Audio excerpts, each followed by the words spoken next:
কাঁঠাল দানা, আলু, কুমড়ো, পেঁপে দিয়ে একটা চিংড়ি মাছ দিয়ে তরকারি করব।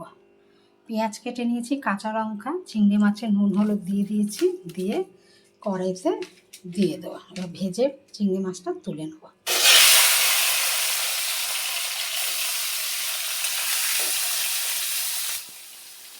চিংড়ি তুলে নিয়েছি। এই কড়াইতে একটু তেল দিয়ে আমি পেঁয়াজটা দিয়ে দিচ্ছি।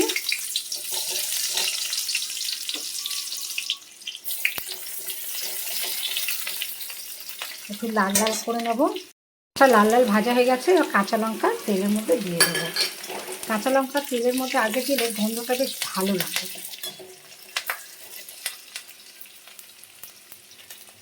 এবারে রসুনটা দিয়ে দিচ্ছি।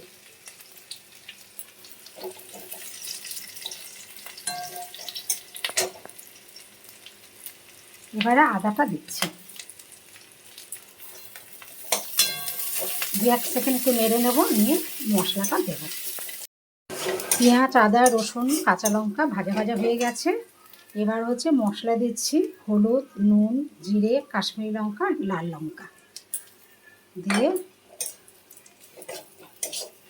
এবার সামান্য একটু জল দেব, দিয়ে ভালো করে এটাকে কষে নেব। ছেড়ে দিয়েছে। এবার সবজিগুলো দিয়ে দেবো, দিয়ে ভালো করে নাড়াচাড়া করে নিই।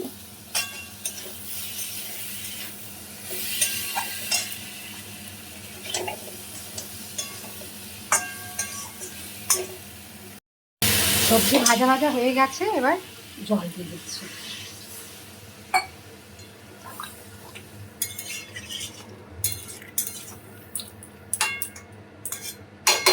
এবার ঢাকা দিয়ে দেব।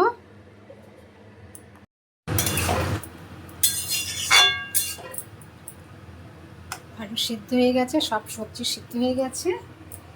এবার হচ্ছে চিংড়ি মাছটা দিয়ে দিচ্ছি।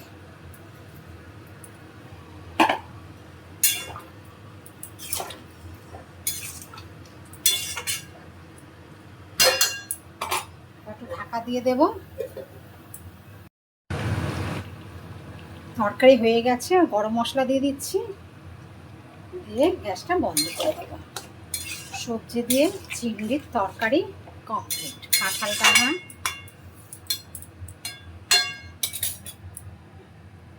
এবার গ্যাসটা আমি বন্ধ করে দিচ্ছি।